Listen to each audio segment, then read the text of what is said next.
So I know that you only do the live streams now because YouTube's taking down the recordings. Can I Mm-hmm. put my phone on my desk to record your voice? Is that fine? Oh, so you just want it for later? Yeah, so I can just listen back to it. That's fine. Okay. Honestly, what you're doing is under fair use, so they should not be taking it down. Well, apparently, so I kind of looked into it a little bit, and I talked to some people who know a little bit more about it than I do. And what they said was they're not even like interpreting fair use. What they're doing is they have bots that will listen to the YouTube clip, and if they hear something that could be fair use, so it'll actually tell you what you actually get blocked for. So my Steamboat Willie, when I showed Steamboat Willie, Disney blocked that, and the Pepe film, there was a company in France blocked that. So you might be able to watch that here in the United States, but you might not be able to, if you were in France, for example, you might not be able to watch it. So you might still be able to watch some of these things. I don't know if it can, like the probability of it getting blocked is, it increases the later we get in the generations that we're covering, especially the American films. Yeah, that makes sense. So I'm concerned about some of the stuff that we're watching. But yeah, from what I understand, they're not even like, there's no like interpretation in terms of like they're going, okay, is this fair use or not? They're not doing it. It's just bots that will listen and then we'll block it automatically. There's a way that I can challenge it, but the language, I looked into the language and it said that if you challenge it and they still block it, then I could get punished for it. So like there's a punishment for. Rohan, how you doing? I'm good, how are you? I'm doing fantastic. Look, when the fire burns, Rohan will answer the call. Is that how? That's not how it goes. That's not the. It was like the Aragorn walks in, he goes, Gondor calls for aid, and then the king goes, that's right. Yeah. and then Rohan will answer. Rohan will answer the call. All right, excellent. So yeah, we'll go ahead and get started since we are streaming live, and there is a concern. How many people are actually watching live? Let me see here. How many people are actually watching? 2? Really? One? More. I see 2. There you go. Have to be more because Maybe more will jump in. What, is it increasing? Are we increasing here? I see 1. I see. It looks like we have 1 person watching. How you doing? Don't forget to like and subscribe. Hit that link in the bio. Hit that like button. It'll help me out a lot. Right. Okay, so before we begin, a couple of announcements. I kind of want to reiterate what I talked about last time in terms of how the schedule is changing slightly. So a couple of important reminders. So exam 2, I'm going to open up exam 2 on October 29th, which I believe is next Thursday. So it'll be open and you can take it. There's probably more than a week where you can take it. I will close it November 5th. All right, so you have a pretty extended amount of time to take this exam. There is no excuse for not taking the exam, right? I know you guys are going to take it, but I'm kind of talking to the people who are watching online, right? There is no excuse for not taking the exam. So if November 6th comes and I get an email saying, oh, I'm so sorry, I totally forgot, I'll say, I'm sorry, you just received a 0 on exam 2, right? So there's no excuse for missing the exam, especially since I'm giving you essentially a whole week to complete the exam. So that's why I don't recommend you take it on the last day. That's not a good idea because that's when you get sick, that's when your computer crashes, that's when your Wi-Fi goes out, blah, blah, blah, blah, blah, blah. So don't take it on the last day. Try to take it before that, just in case if you do get sick, you have a couple more days to take it. Once again, it opens on October 29th, closes on November 5th. Exam 2 is on chapters 6 through 10. A couple of the changes, there's no class on November 3rd. So November 3rd on Tuesday is election day. I will be out voting. I'll probably be waiting in line for an extended amount of time. You might be voting. So don't come to class on election day. Go out and vote, right, if you haven't voted already. So that's what I'll be doing. So we'll have no class on election day. I do want to bring up the video essay once again. In the next couple of days, I'm gonna try to remember to write out an assignment detail for that extra credit video essay, in detail what I'm actually looking for. I'm gonna show an example of video essay. It'll be a good illustration of what a video essay kind of looks like. I don't expect your production quality to be as good. It may be even better. But the video essay, once again, it's essentially a paper, a very short paper, excuse me, a very short paper, that's why I'm wearing a mask, a very short paper that you put in video form, right? So it needs to have an argument. You need to have, so you have an argument, and then you have sources that back up your argument, and then you have illustrations that back up, so examples. So you show clips from the film, or you can do it like on a YouTube video if you want to as well. And then you can either actually, take the images from the film, or you can just have like still images, right? So you could do, theoretically, you could do a PowerPoint presentation where you're recording your voice over it. That counts. That would count as a video essay. So if you want to do that, you can do that. I know some people aren't very familiar with the video editing software. So if you just want to do PowerPoint and record your voice over it, totally acceptable. That is fine. It has to be within a certain amount of time, so I don't want you going over the time limit. And I'll give you, I think I said 5 to 8 minutes, but I'll put that down in the assignment detail as well. But the best way to do a video essay is always start off with a research question. The example that I always give is, how did the film Blade Runner, how did Blade Runner, or how is Blade Runner influenced by the film noir genre? Right, so you start with a question, and then you answer that question. That's your argument. The answer to your question is the argument, right? And then, so in your video essay, what you would do for this example is that you would show the film techniques, the narrative themes, right? And you show these illustrations, and you show how they're influenced by film noir, right? That's a video essay, right? You're making an argument in your video, and the illustrations are there to support your argument. I do expect you to have some sources to back up, so I expect you to do a little bit of research, right? But once again, I'll write that out in detail. But let me ask you, is there any questions about the film essay? It's extra, this is extra credit. This is not required. This is all extra credit. You can get up to 5% extra credit on your final grade, right? Which is kind of a big deal. Now I will say this: it's due November 17th, so it's not due at the end of the semester like you might expect with extra credit. It's due like November 17th, so I do expect you to have that done by then. No extensions on that.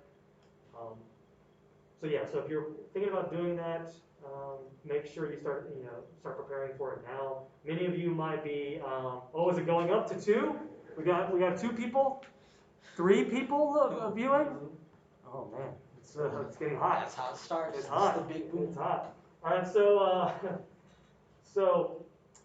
due on November 17th. Many of you might be wondering how you're going to do on your second exam and make that decision if you're going to do that extra credit based on that second exam. Right, totally fine. But yeah.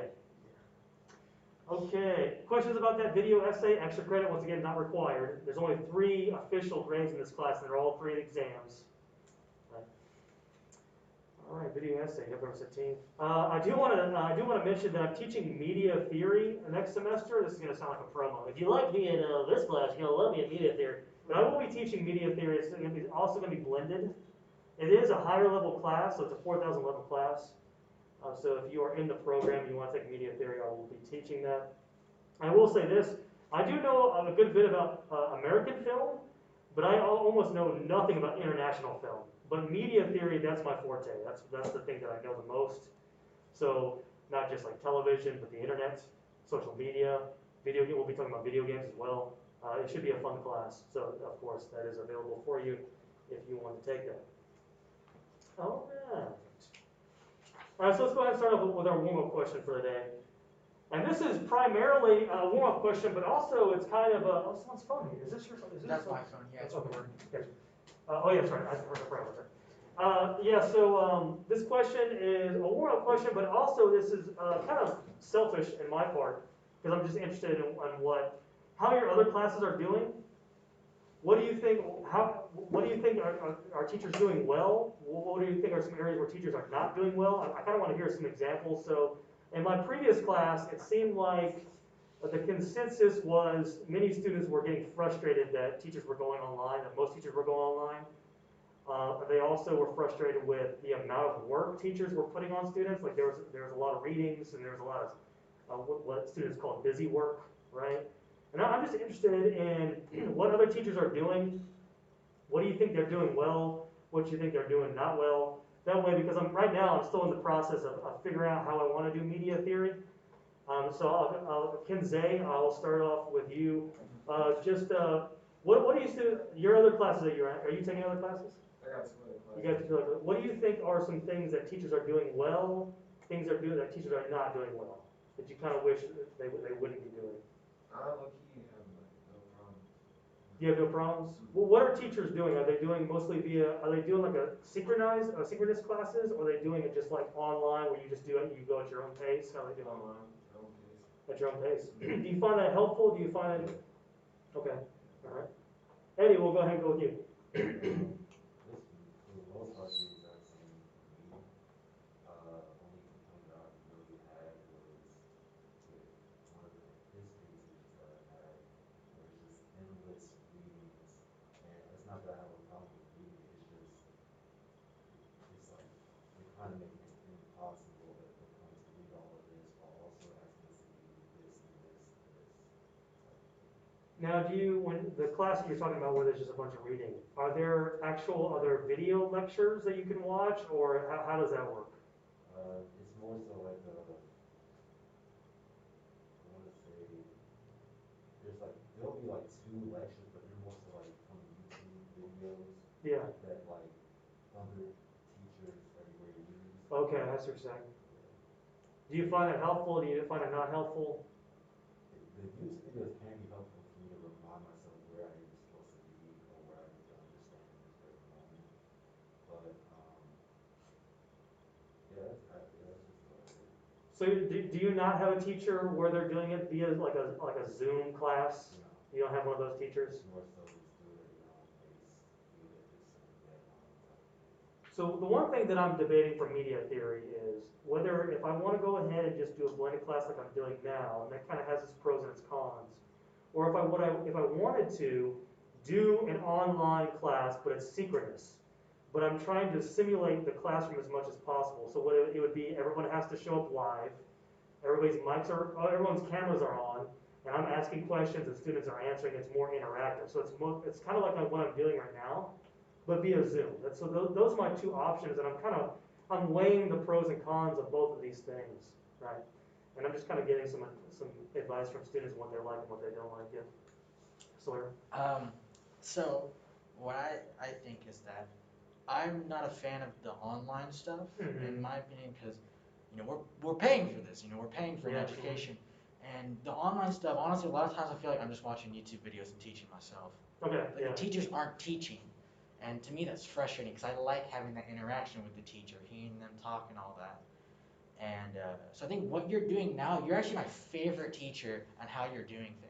Because you're giving those people an all online option if they don't want to come in. Yeah. But you're also giving those people an option who do want to come in. And Yeah. I think what you're doing now is like the best model actually I've seen. So I want to change anything. I like how you're And the doing thing is, like, of course, the people who are here are going to say they want the face to face. That makes complete sense to me, right? And of course, if there's anyone who's online, once again, like it's right. If there's anyone online, write a comment. I think you can write comments on it on the YouTube page. Write comments on what you liked about online classes or what you don't like, what teachers are doing. That now I really sound like a YouTube video. If you comment below and tell me what you think. Rohan, answer the call. What's some things that how many classes do you have? Yeah, I have 6. You're in 6 classes. Yes. Holy moly. But going off of that, I would say that it's just like I would say half of my classes, including this one, are good in the fact that we actually have teachers teaching us. Yeah. And it's not like wasting our time. But like the other half, it's just piling on chapters of reading Yeah. and then just giving us work and assignments based off of that, and I feel like that's kind of just pointless, you know? The So- classes that you think are working, tell me what other teachers are doing. So, I have a math class, which, Yeah. I mean, it's just a lab where Yeah. we do homework and we take a test, but that's all it is. Like, that's all we really need, because it's math.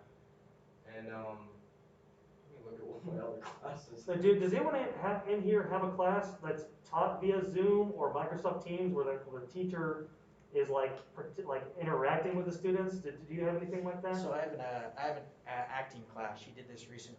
Mhm. So like it's blended. So I'll go in like every other week. That's when Yeah. I go. Yeah. And then the other times, what she'll do is that she'll make you, if you're not in person, Mhm. she'll have an online Zoom meeting. So imagine the live stream, like now what we're doing now, but it's a Zoom call. So other students are actually in here. Yeah, I thought about that as well. As the only thing that's weird about that is then I have to be engaged with you and the computer at the same time, and I'm doing this number, and I'm wondering how well that's going to work. I think in a class like this where the camera's closer to me, I can kind of do that. But yeah, that's something that I'm kind of playing with that idea as well. Go ahead, Bill.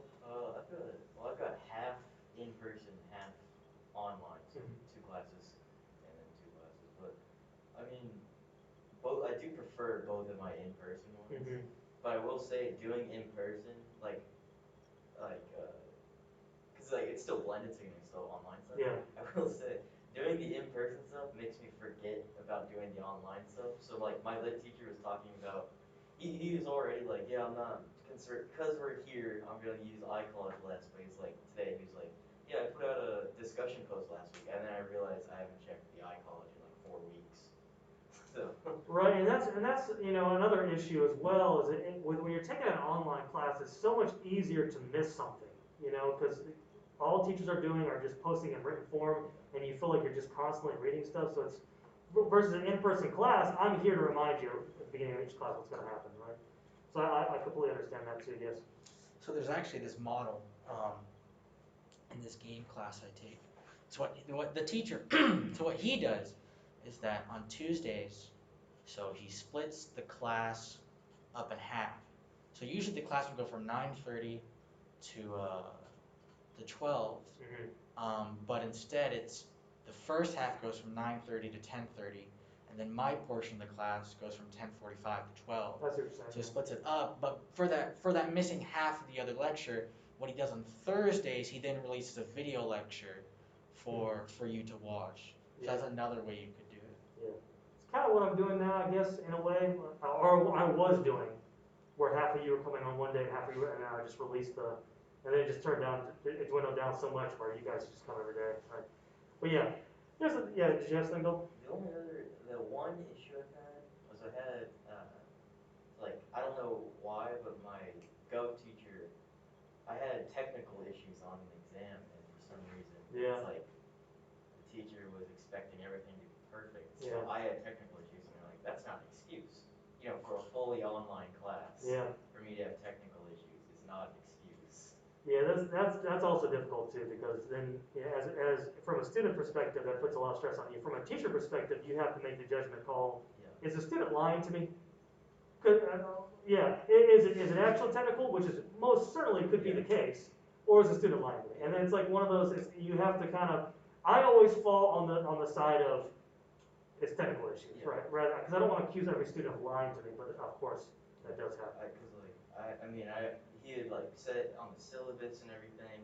He puts a post out every week. He's like technical issues.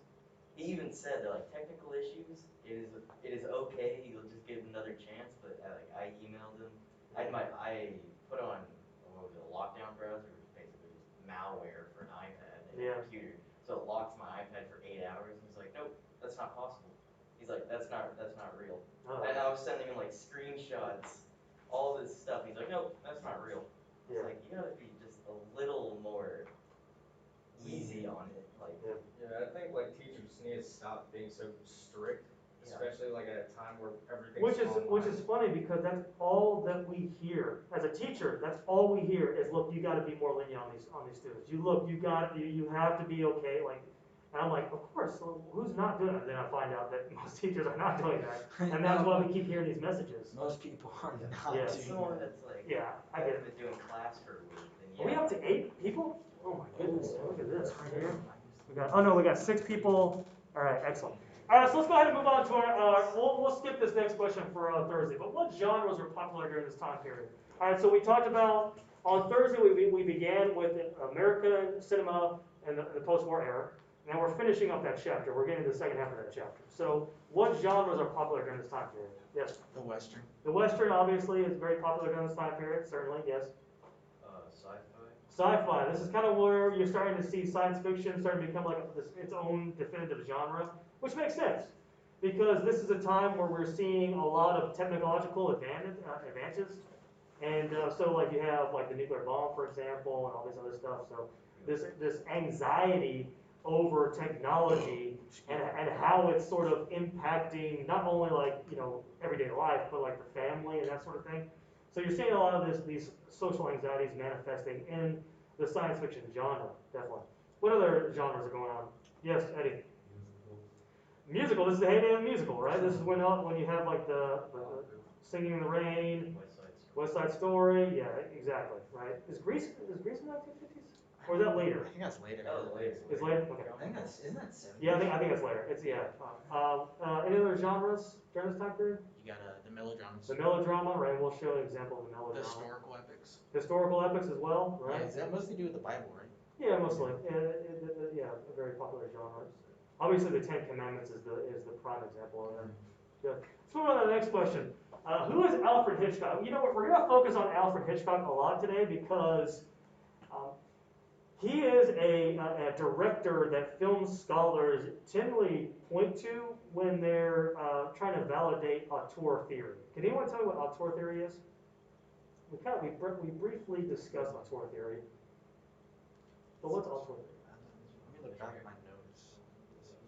So he is the director because many film critics point to him because he's very self-aware of the messages that he's conveying. Like he's very deliberate in everything he does in his films, right? So this is a validation for auteur theory. Oh, is that the director is the major force? Yeah, so it's this idea that the director of the film is the creative mastermind, I guess, is the creative force behind a film. Like it's the actual figurehead of a film, and you can judge how good a director is by how many good films he or she creates. Right? That's kind of the premise of auteur theory. And the interesting thing about it is a movie. There's a lot of different things that are happening in a movie. You got the script, you have the actors, you have the producer, right? You have like all the costumes, everything. But in auteur theory, it's this idea that all that is a part of it, but it's really the director is the head of everything, right? And Alfred Hitchcock is like the prime example of auteur theory. Can anyone give me an example of contemporary auteurists where you would say this is an auteur? Contemporary to present day film directors that you would say this is an auteur. Sam Raimi. Okay, maybe Sam Raimi. Okay.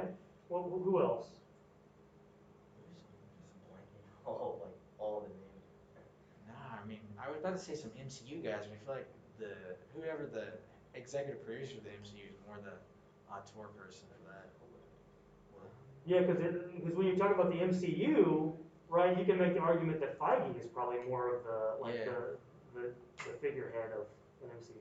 So the one that the director that always comes to mind. Go ahead. Michael Bay. Was it Michael Bay? Oh yeah, that's true. Michael Bay, rest. Yeah. Tarantino is the one that usually comes to mind. But Tarantino is usually often used as an example because he not only does he direct his films, but he produces them. He writes the scripts for them. Right. Christopher Nolan is another example of what you might consider to be an auteur. Spike Lee is another great example of what you consider to be an auteur. Right. So this idea that the film director is the main artist behind the film. Oh, Stanley Kubrick. Okay, Kubrick, yeah, is another great example. Excellent. So how did Alfred Hitchcock, how did he influence film? It was his camera, stuff that you do with the camera. Okay. I don't remember the exact term, but it's basically I think it was named after him, but it's where it's if the camera's on a dolly and you're moving it farther away, but you actually zoom in the lens and it creates this like distorted effect where it's like the background I think gets bigger, but you zoom closer. Okay, to the interesting. face.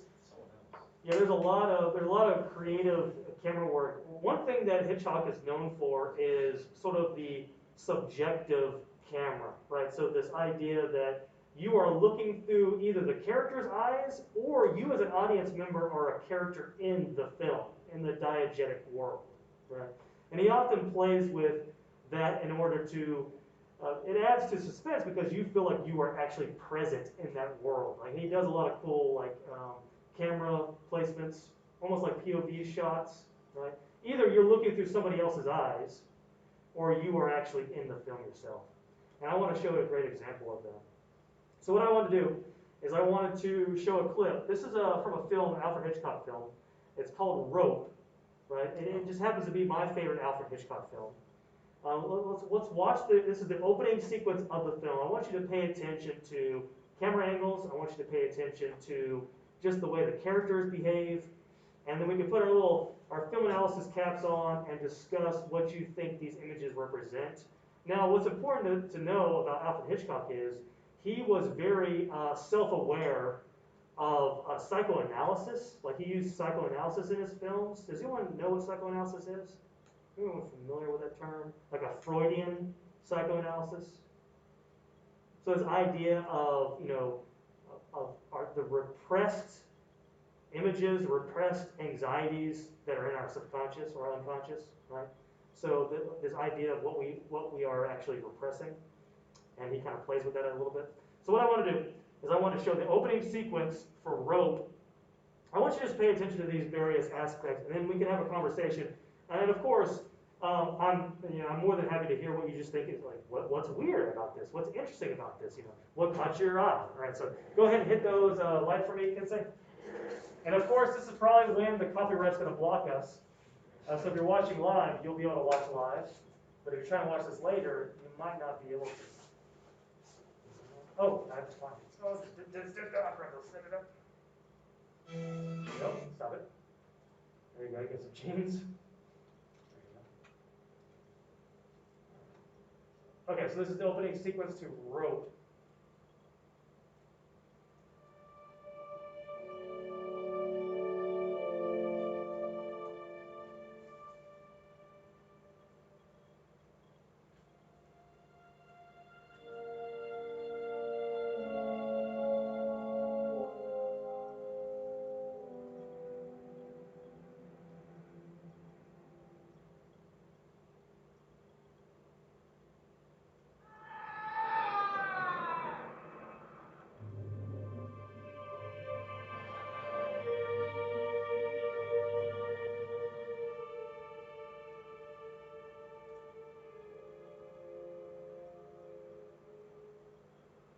Open it.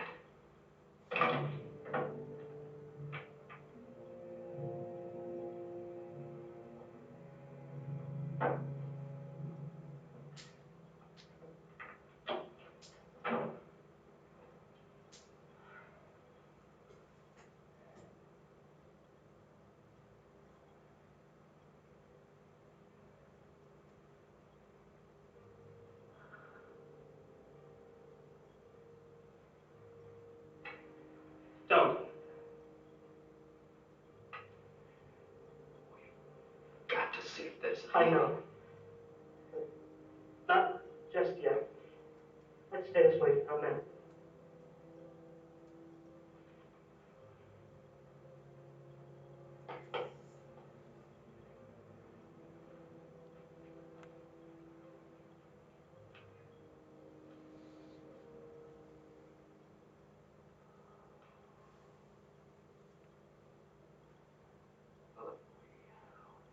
Don't have too much time.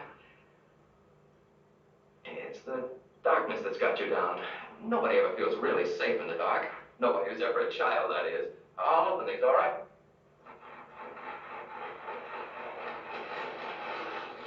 There, that's much better.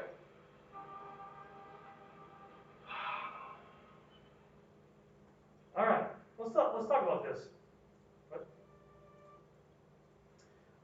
things that you noticed? What's some things that you thought were weird, interesting? Yeah, go ahead. I noticed that you could tell they were nervous, especially when the guy took out a cigarette and to help calm his nerves. Okay. Yeah. Yes. The beginning shot where the camera dipped down instead of just turning straight to the window, kind of looked under it. Interesting. What about that? What caught your eye about that? Just odd, you know. It's kind of like an extra step. Okay. All right. What are some of the things you noticed in this, Eddie? It is weird. I will say that. I agree. What's weird about it? Let's try to dissect It's, this.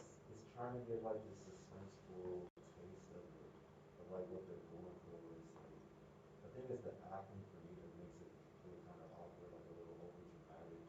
Like, he feels like when he's choking him and it's done, he's just like, he seems like he's out of breath. And he's just doing like this big puff and puff. Yeah. It's, I don't know, it's just kind of like the acting is weird. But when Yeah. he opens the blinds, it feels like it goes back to like this normal type of like setting that it feels like once that part is over. You are definitely on to something. We'll come back to that. Yes. It's kind of like there's just a plot already going on. Like we just kind of picked up at the climax of the Yeah. piece. Yeah. This is definitely an interesting place to start a film. Right. We're starting the film with a murder. So let's just talk about what the scene is. So you have two men who are committing a murder, right? And they put the victim in a little, what do you call that? A little trunk? I don't know what you call it. But yeah, so that's kind of the setup. They string him with a rope, right? That's kind of that's what, go ahead. He was just, well, I didn't understand why they strangled him, but he's standing straight up. It's a weird murder, right? It's everything about this is weird. Like the fact that they're both standing up, the fact that they're so like close to each other, almost like intimate, the fact that they are huffing and puffing out of breath, the fact that he pulls out a cigarette, all these, we use the word weird, but let's go ahead and dissect this a little bit further. What makes this weird? It feels unnatural. Okay, keep going. Like that, something you don't think people usually would do. They don't, when they're choking somebody and they're doing full force, most times you'd most likely fall to the ground because you're choking somebody. Or right after you choke somebody, you don't just start smoking a cigarette or anything like that. Or opening the blinds. For example, they just open the blinds like nothing happened. Mm-hmm. There also wasn't, it didn't seem like it, even though he was already passed out, it didn't seem like much of a struggle for him, like trying to like stop him. It just seems like he was just. Yeah, it didn't seem like there was a struggle. There wasn't he wasn't fighting back. It was almost like it was sort of like he just allowed it to happen. Most certainly. Yes, Bill. It's just kind of quiet and uncomfortable until he's in the trunk and out of sight. Okay. It's kind of like it just completely changes the second he's gone. Let's watch this part because Eddie, you are most certainly onto something. Something's weird about this, but let's dissect what makes this so weird, right?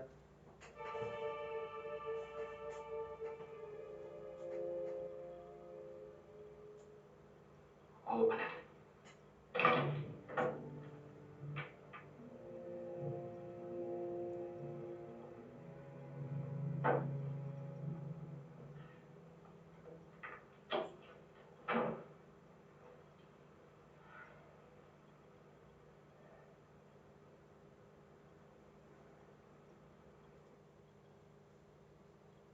They're out of breath. They're very close to each other. Pulls out a cigarette. What is this all code for? They're relieved. They're relieved. What kind of, it depends. I'm most certainly relieved, right? All right. So remember we're talking about during a time where there's something called the Hays Code, right? You have a code for what you could show in film during this time period. And oftentimes, you could not explicitly say certain things, but you had to imply them by the way things are coded, right? That's the term that we use a lot. So when you have two men who are out of breath after they strangled another man, and they're very close to each other, and then one man pulls out a cigarette. What is this code for? Symbolism for like actual Are they gay? Right. So yeah. So they're coded as homosexual. Yeah, this is a deliberate coding by Alfred Hitchcock. I think these men are clearly coded as homosexual. Right? Oh, so I And there is this, it's a deliberate blurring between the sort of like the deviant behavior of killing somebody and the deviant behavior of gay sex, right? There is a blurring of that boundary here, right? So you have two men extremely close together, out of breath. One man pulls out a cigarette. It's almost like an ecstasy in his face, like he is sexually aroused by the killing of somebody. And I feel like if you were to just listen to the audio and not watch it, it'd be a lot more easier to tell. Okay, right. So remember, this is during a time when you could not explicitly say that someone is homosexual during this time period, but you could code the person as homosexual. The two men are very close together, right? They're dressed nicely.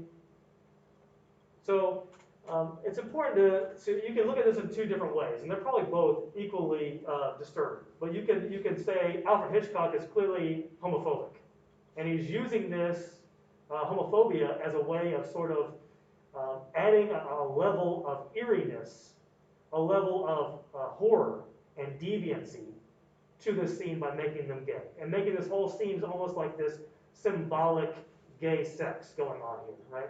So you can look at it that way, he's very homophobic. Or you could say that Alfred Hitchcock is aware that society is extremely homophobic, and using that as a tool to add to the disturbing element to the scene, right? Both ways, it's homophobic, certainly.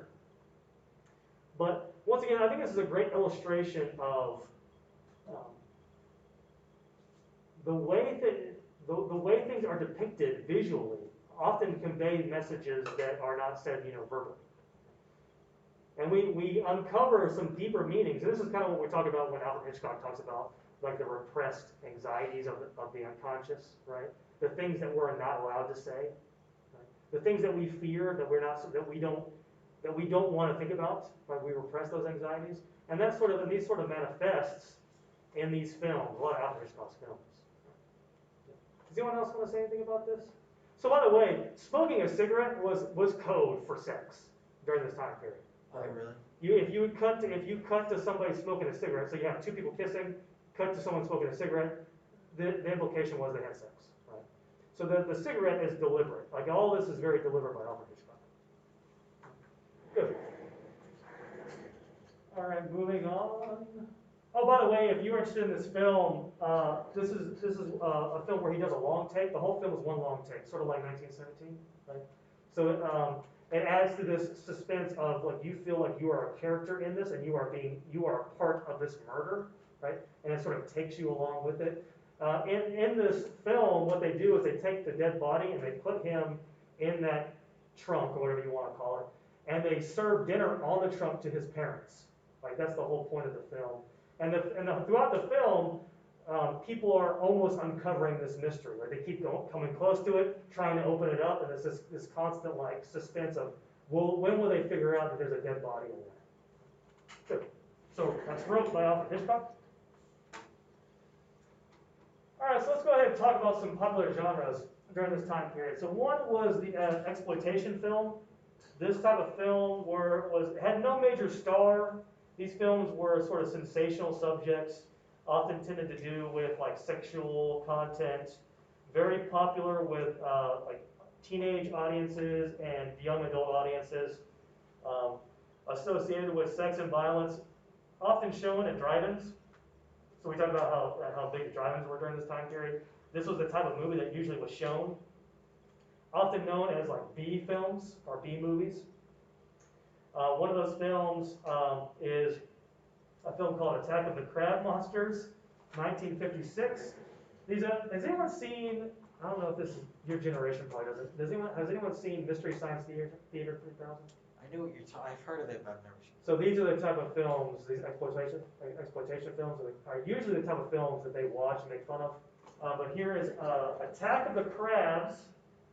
Where are we at here? Here it is. This is Attack of the Crabs Monsters.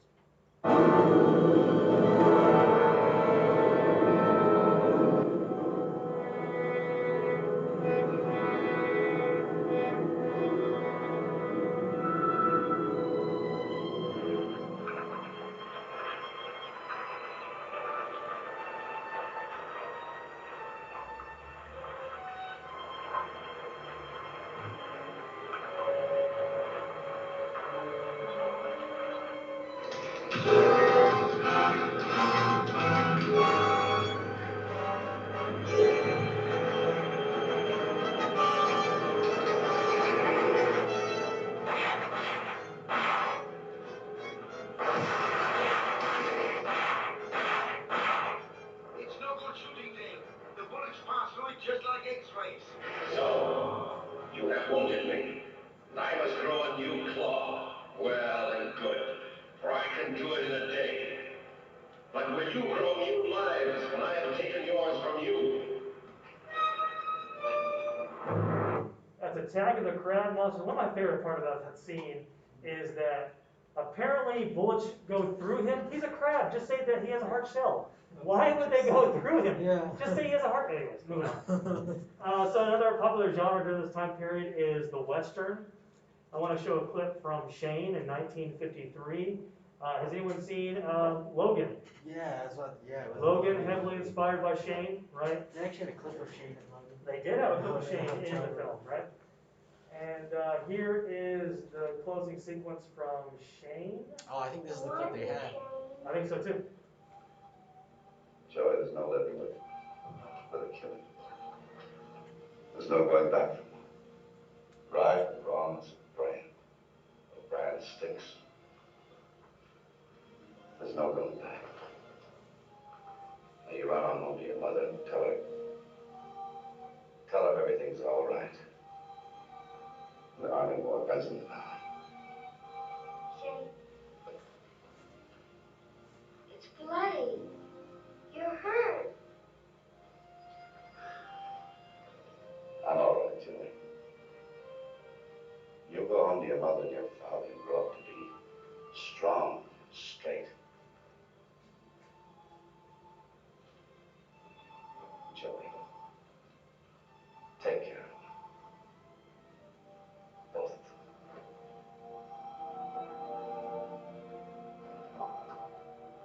Yes, Shane.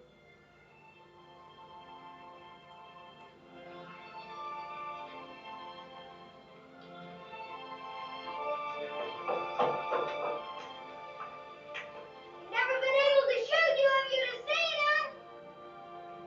Father, Joe. He never even cleared the holster, would he, Shane?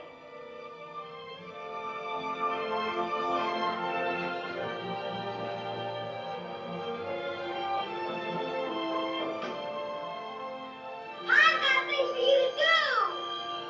And Mother wants you. I know she does. Shane!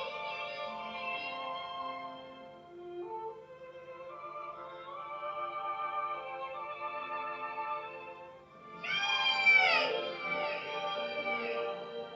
Come back!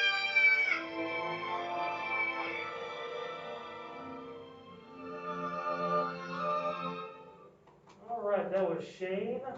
I'm sure I'm going to get blocked for that. Fair use.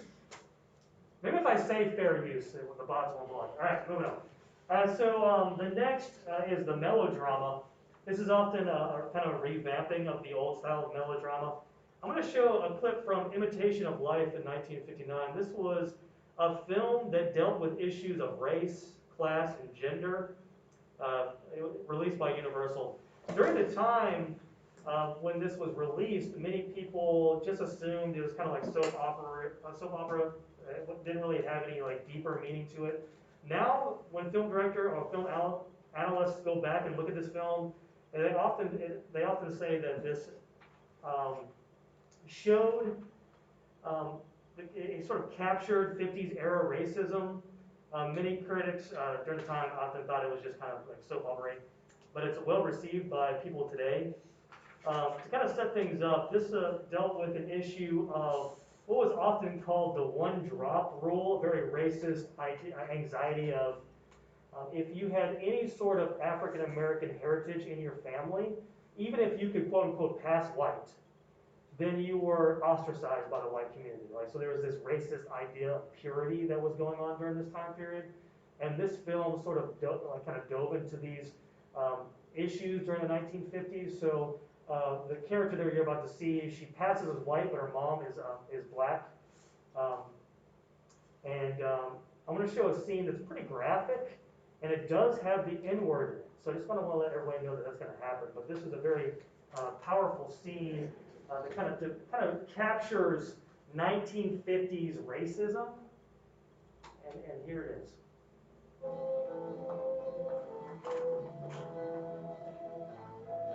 Frankie, you're late. I thought you'd never get here. Let's walk down by the river. I want to talk to you. We can talk here. Frankie, I'm I'm having trouble at home. Your mother? Yes. Frankie, you said you wanted to take a job in Jersey. Couldn't we run away? I'd do anything to be with you. Anything. That's not a bad idea. That's not a bad idea at all. Just tell me one thing. Yes? Is it true? Is what true? Is your mother a nigger? Tell me. Tell me! What difference does it make? You love me. All the kids talking behind my back. No. Are you black? No, I'm as white as you. You're lying! I'm not. I'm not.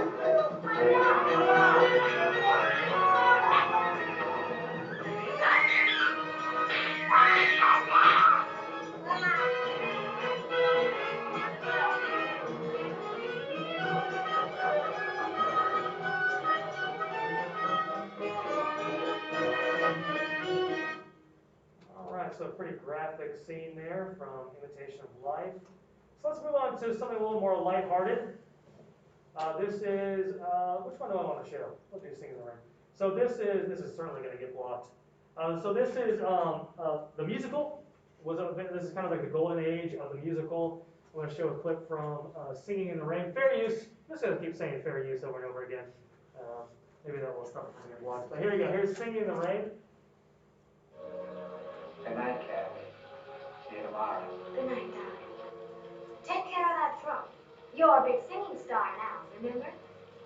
This California dew was just a little heavier than usual tonight. Really? From where I stand, the sun is shining all over the place.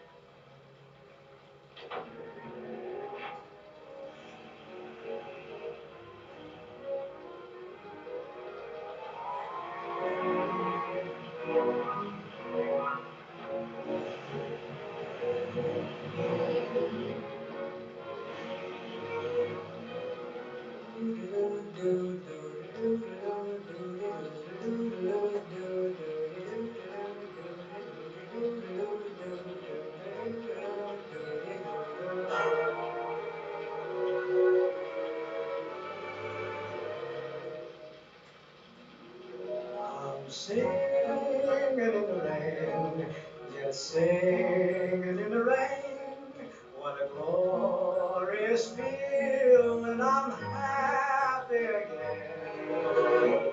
I'm laughing at clouds so dark up above. The sun's in my heart and I'm ready for love. Let the stormy clouds chase everyone from the place. Come on with the rain, I've a smile on my face. I walk down the lane with a happy refrain, just singing, singing in the rain. West Side Story. Lots of new housing with more space. Lots of doors slamming in our face. I get a terrace apartment. Better get rid of your accent. Life can be bright in America. If you can fight in America. Right in America. If you're all white in America.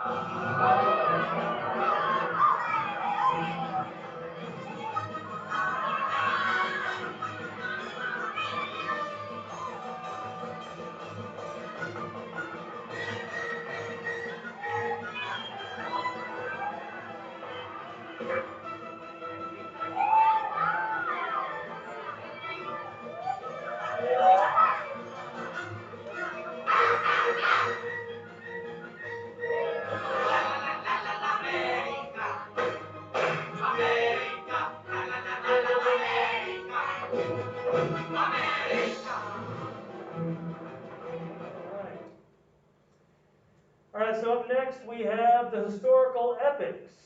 So the prime example of this is the Ten Commandments. This is known for massive budgets and special effects. And you're going to see here the parting of the Red Sea. Was it because there were no graves in Egypt that you took us away to die in the wilderness? Fear not. Stand still and see the salvation of the Lord.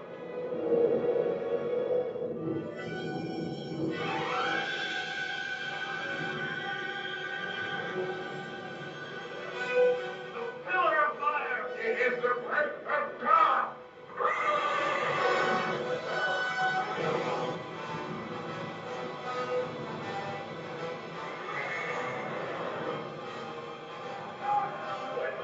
Good. Move it. You cannot reach the fire of God.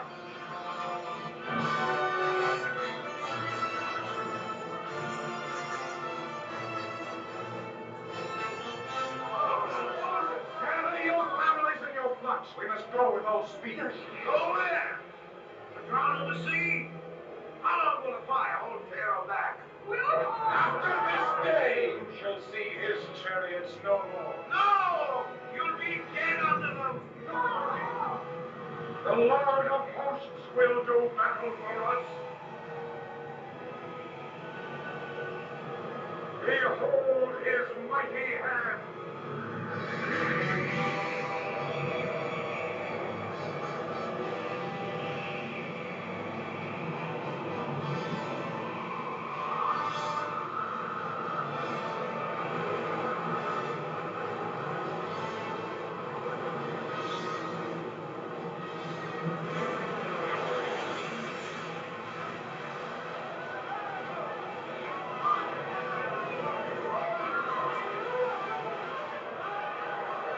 The wind opens the sea. God opens the sea with the blast of his nostrils. All right, take that, Michael Bay. Can't beat that. Up next, the science fiction genre. This is The Fly, 1958. Let me see if I can get the scene set up here. Here, Uncle Francois.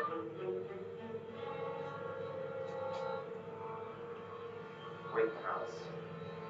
It's good poison.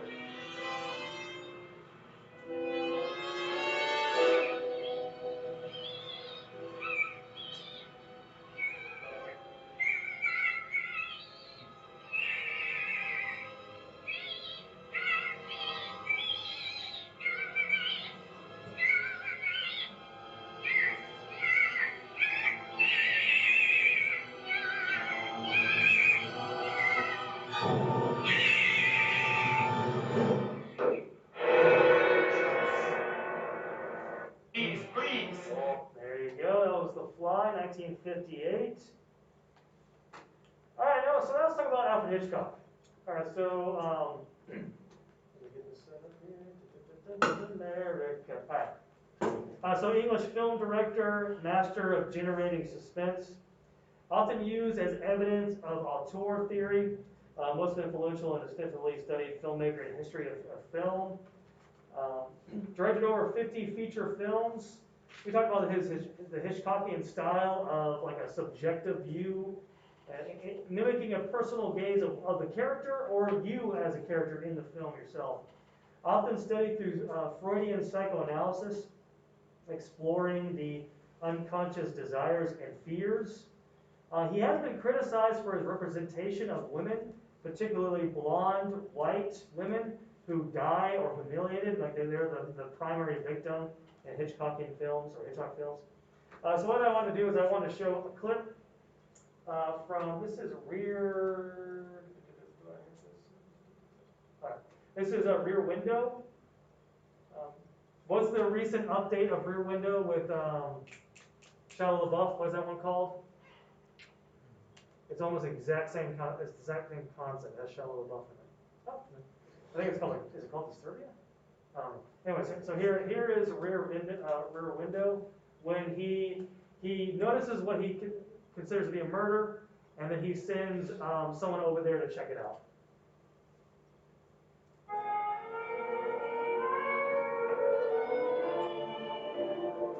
What? Lisa! Lisa!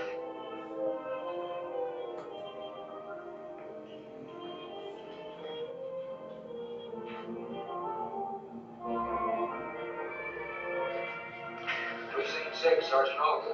Hello. Hello. Look, a man is assaulting a woman on 125 West 9th Street, second floor, the rear. Now, make it fast. L.B. Jeffries. Chelsea 25598.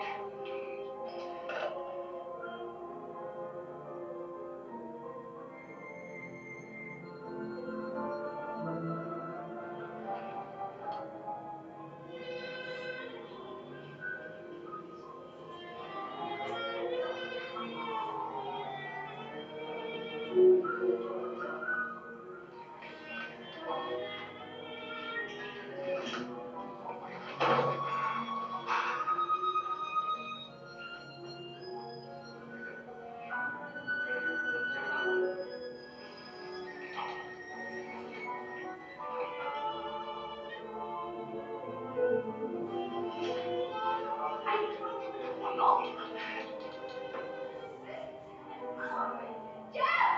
Oh, no.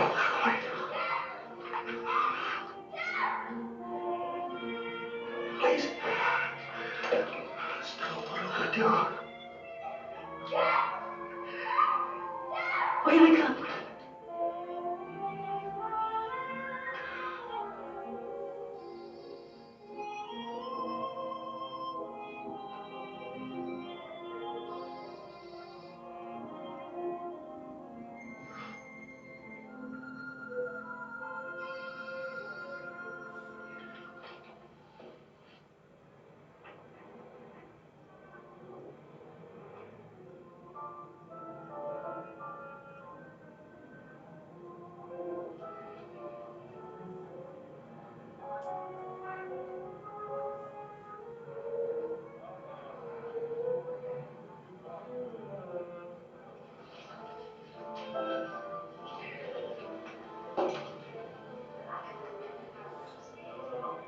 What's she trying to do? Why don't you turn him in?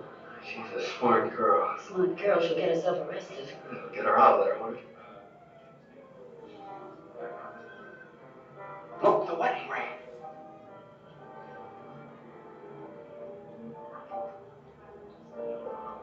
Turn out the lights. All right, so once again, it's that subjective view where you are put into the eyes of the main protagonist there, and you're sort of feeling that helplessness that the main character is feeling. Right? They did a lot of that in Rush Hour 2. Oh, really?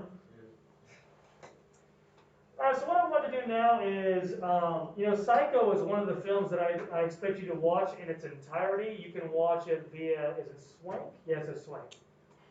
Has anyone watched it yet? You have watched it? You watched it too? All right. Have you guys not watched it yet? It's totally fine if you haven't. But what I wanted to do is I wanted to show a film analysis. So this is the analysis that someone put together. I think it's well done. And it's a great example of what your film analysis can look like. But what this person does is kind of dives into focusing on psycho, but also a concept in Freudian psychology called the uncanny. Is anyone familiar with the uncanny? Anyone familiar with that concept? So the uncanny is essentially, this is a Freudian concept. It's this idea of something that is familiar yet unfamiliar. So have you ever heard of the uncanny valley? Has anyone heard of this concept before? What's the uncanny valley, Bill? That just sounds familiar. Okay, can anyone tell me what the uncanny valley is? Is it like the same idea with like liminality? What do you mean by that? It's pretty much like an image that's too familiar, but you can't place it.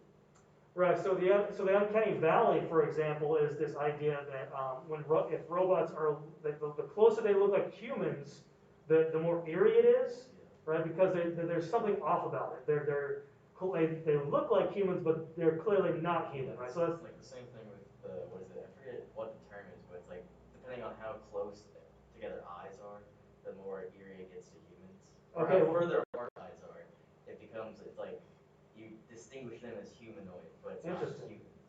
human. the example that I always give with uncanniness is, if you've ever gone to a movie theater and like you pat they have the snack section, but then you go into you get your ticket ripped and you actually go into the theater and they have that random like snack place that you can, but there's no one there and it's there's no lights, there's nothing there, it's just like a snack place that's empty and it has that like weird eeriness. Am I the only one that has that eerie feeling when I see that? It's like back rooms type of thing.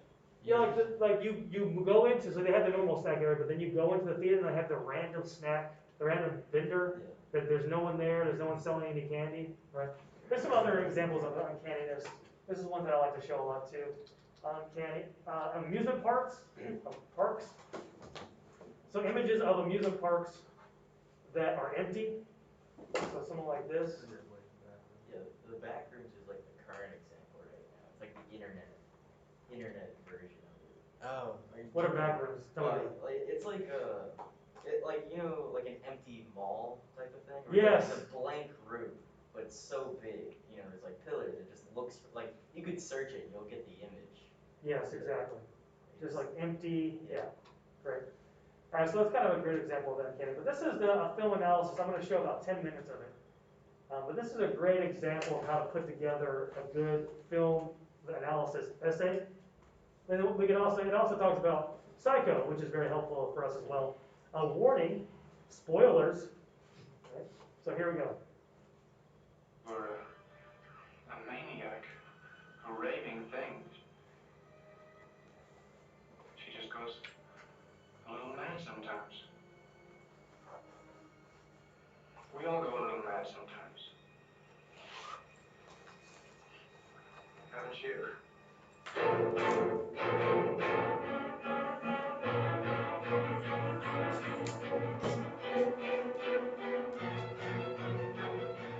Psycho is the film that's probably most associated with Alfred Hitchcock.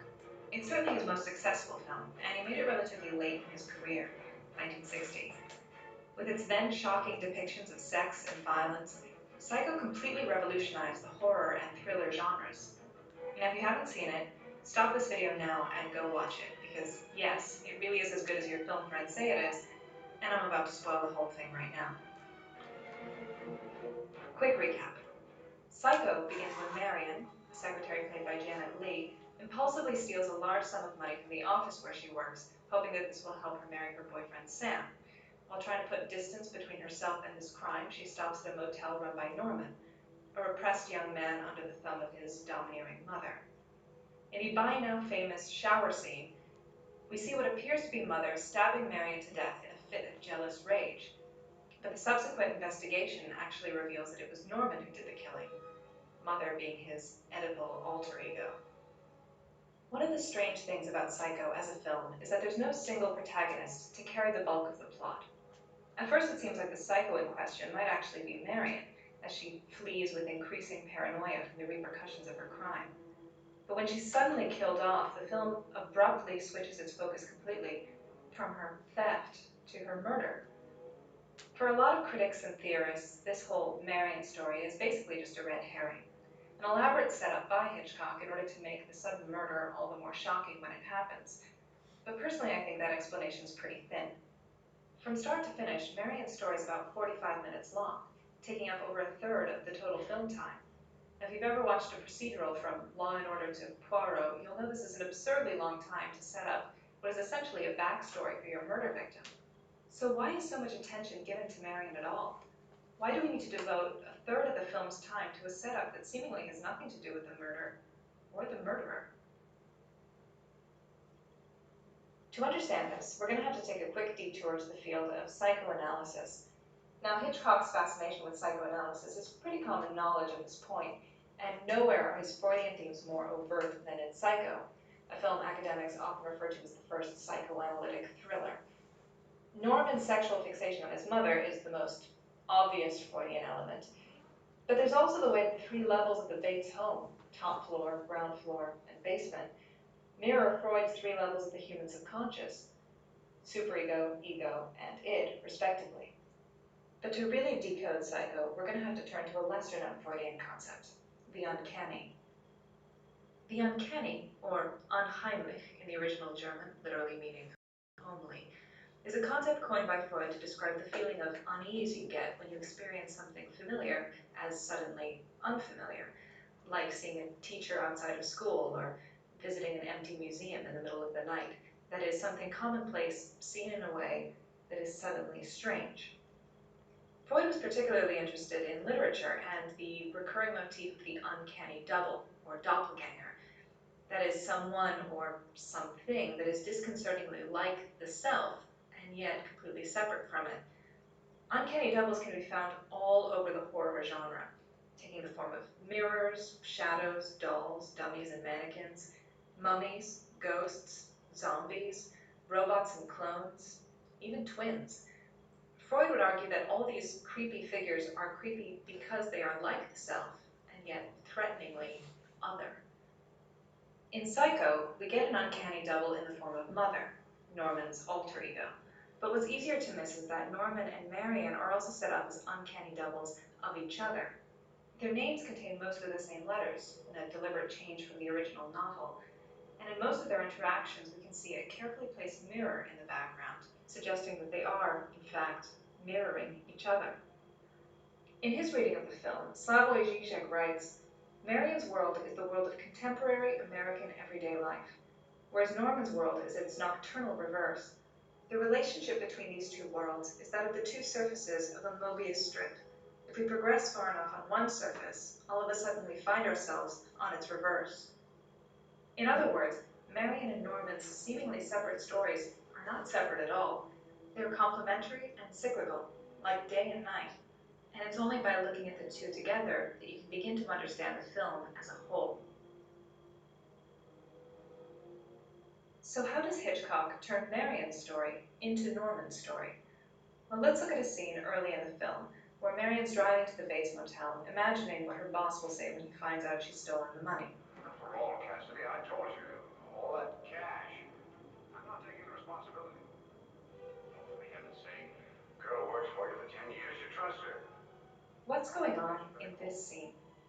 Well, a number of things. Up until this point, the film has been shot in a realist style, very cut and dry. But now we're hearing Marion's thoughts in the form of voiceovers, which suggest that we're moving to a more subjective experience of how she perceives the world. And this subjectivity is reinforced by changes in the cinematography. For instance, earlier in the film, scene transitions are marked by fades, which is classic film speak for time passed in between these two shots. But now, even though the sky outside the car is getting darker and darker, we're shown this in cuts, not fades, because Marion isn't aware of the time passing. The shots get tighter and tighter on Marion's face. The depth of field decreases, meaning that her surroundings become out of focus. The darkness and rain make it impossible to see anything out of the window. And the lighting shifts completely, from clear daylight to deep shadows and sharp contrasts. In a practical sense, Hitchcock is moving us from day to night. But in a stylistic sense, he's moving us from an apparently objective reality to a subjective, noirish, internal reality. He's effectively taking us from Marion's side of the Mobius strip to its uncanny nighttime flip side, Norman's world. And at the climax, Marion smiles and looks right at the viewer. Look familiar? So many people miss this. But when you see these two smiles side by side, you have to ask yourself, what is Hitchcock trying to tell us? All right, so I think that's a great example of a film analysis essay there. Any questions before we head out here today? All right, so on Thursday, we're going to talk about neorealism, right? And European cinema in the post-war era. But that is it for today. I will see everybody Thursday. 5 people watching. Oh my goodness, look at that. It's getting popular, getting hot. About, I think 9 people total. Let's go.